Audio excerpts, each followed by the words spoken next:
पाहूया। एकक, दशक, शतक, हजार, दशहजार म्हणजे साप्ताहिकांच्या प्रतीमधील 8चे स्थान हे दशहजार आहे, म्हणून आपण इथे दशहजार लिहूया। दशहजार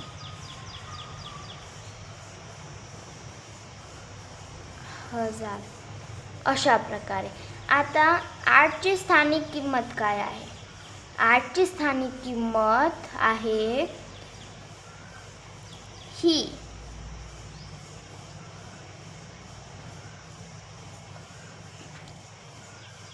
80,000, कारण त्याची स्थान जे आहे ते 10,000 आहे आणि 10,000ला 4 शून्य असतात, हे सर्वांनाच माहीत आहे, म्हणून याची स्थानिक किंमत आहे 80,000।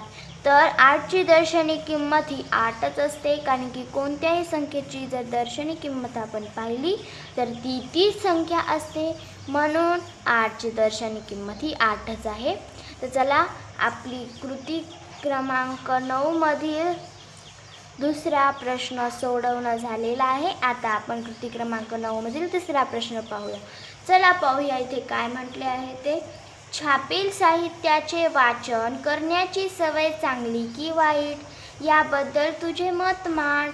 म्हणजे आपल्याला इथे छापील साहित्याची वाचण्याची सवय चांगली आहे की वाईट हे आपल्याला लिहायचे आहे आणि त्याबद्दल तुझे म्हणजे आपले मत आपल्याला इथे मांडायचे आहे। मी माझे मत मांडणार आहे, तुम्ही तुमचे मत मांडा, कारण की हा मुक्तोत्तरी प्रश्न आहे। तुमच्या मनाने तुम्ही इथे उत्तर लिहू शकता। मी सुद्धा माझा मत मांडूनच इथे उत्तर लिहित आहे। तर चला लिहूयात।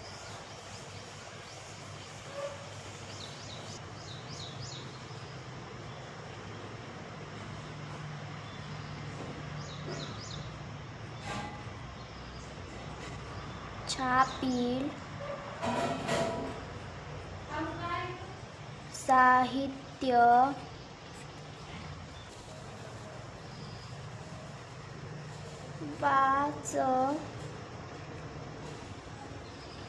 वाचल्याने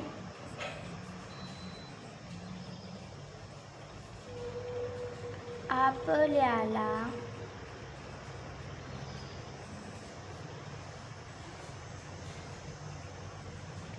वेगवेगळ्या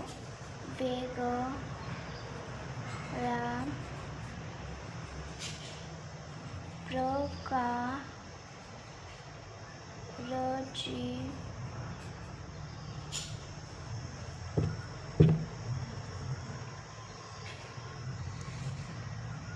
माहिती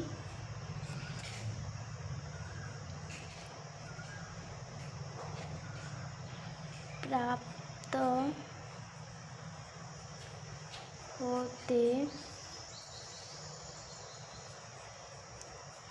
आपला वाचण्याचा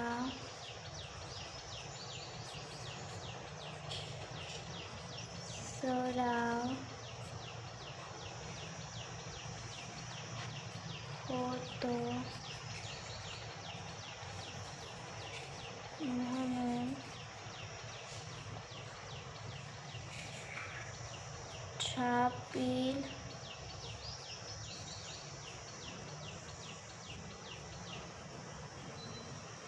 साहित्याचे वाचन करण्याची सवय चांगली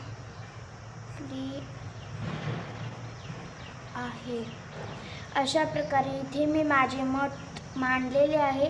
तुम्ही सुद्धा तुमचे मत मांडू शकता। तर चला, आपली कृती क्रमांक 9 इथे संपलेली आहे। आता आपण कृती क्रमांक 10 पाहूया। एका कंपनीने CSR अंतर्गत विद्यार्थ्यांच्या आरोग्यासाठी रुपये 9,07,384 एवढी रक्कम देणगी दिली. या माहितीवरून खालील प्रश्नाची उत्तरे दे. म्हणजे आपल्याला इथे सांगितले आहे की एक कंपनी होती, त्या कंपनीने CSR अंतर्गत विद्यार्थ्यांच्या आरोग्यासाठी रुपये 9,07,384 एवढी रक्कम देणगी दिली होती. तर या माहितीवरून आपल्याला काही प्रश्नांची उत्तरे लिहायची आहेत. दिलेल्या संख्येची अक्षरी लेखन कर. म्हणजे आपल्याला ही जी संख्या दिली आहे त्या संख्येचे अक्षरी लेखन करायचे आहे. तर चला करूया. 9 लक्ष, किंवा तुम्ही इथे लाख सुद्धा लिहू शकता.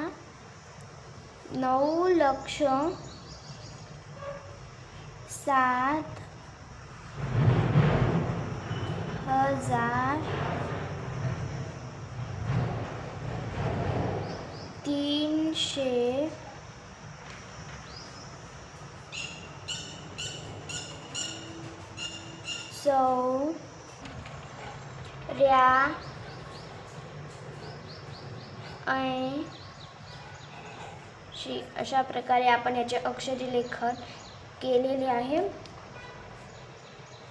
आता यानंतरचा प्रश्न पाहूया. दिलेल्या संख्येची लगतची पुढची संख्या लिही. म्हणजे आपल्याला इथे जी दिलेली संख्या आहे त्याच्या लगतची पुढची संख्या लिहायची आहे. तर चला लिहूया. 9,07,385. आणि आपण दुसरा प्रश्न सुद्धा सोडवलेला आहे. आता आपण तिसरा प्रश्न पाहूया. दिलेल्या संख्येची लगतची मागची संख्या सांग. म्हणजे आपल्याला इथे दिलेली जी संख्या आहे त्या संख्येच्या लगतची मागची संख्या लिहायची आहे. तर चला लिहूया. 9,00,000 किंवा लक्ष 7,383. अशा प्रकारे आपण तिसरा प्रश्न सुद्धा सोडवलेला आहे. आणि आपली कृती क्रमांक 10 सुद्धा इथे संपलेली आहे. आणि आपला जो पाठ होता संख्या ज्ञान हाही इथे संपलेला आहे. धन्यवाद.